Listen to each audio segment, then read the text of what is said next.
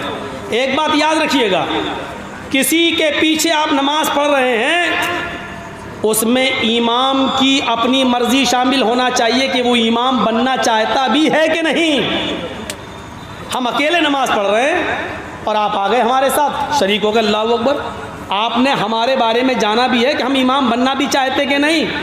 نماز پڑھنا تو ہمارے لیے ضروری ہے، لیکن ہمارا دل گوارا نہیں ہوتا کہ ہم امام بنے، بہت بڑی ذمہ داری ہے۔ تو بہتر یہ ہے کہ آپ الگ نماز پڑھ لیجئے، اس کے ساتھ شریک مت ہوئیے، آپ اپنی الگ پڑھیے، وہ الگ، کیونکہ امام کی رضامندی ضروری ہے، وہ امام بننے کے لیے راضی ہے یا نہیں۔ مسجد کا امام راضی ہوتا ہے، ہم لوگ بہت سے لوگ ہیں جو اس کے پیچھے نماز پڑھتے ہیں تو امام راضی ہے، تبھی تو وہ آگے بڑھتا ہے، جب آگے بڑھ کے نماز پڑھا رہا ہے تو وہ راضی ہے نماز پڑھانے کے لیے، اس کے پیچھے آپ پڑھ جائیے۔ لیکن ہم اکیلے نماز پڑھ رہے ہیں اور آپ آئے وضو بنا کے ہمارے ساتھ کھڑے ہو گئے، یہ طریقہ صحیح نہیں ہے، کیونکہ آپ کو پتہ نہیں ہے کہ ہم امامت کے لیے راضی ہیں بھی یا نہیں ہیں۔ تو جب تک رضامندی نہیں ہو ہماری، تب تک آپ ہمارے پیچھے کھڑے نہیں ہو سکتے ہیں۔ کسی ایک امام کی ساری باتوں کو ماننا کیسا ہے؟ ساری باتوں کو ماننا، اگر ساری باتیں قرآن و حدیث کے مطابق ہے تو ساری باتوں کو ماننا صحیح ہے، اور ساری باتیں اگر قرآن و حدیث کے خلاف ہے تو ایک بھی بات ماننا صحیح نہیں ہے۔ یہ تو عجیب مسئلہ ہے یار، کون آدمی نے کیا ہے؟ کسی ایک امام کی ساری باتوں کو ماننا کیسا؟ ساری باتیں تو مانی نہیں جا سکتی ہیں، ہم نے جو تقریر کی میری ساری باتیں نہیں مانی جا سکتی ہیں،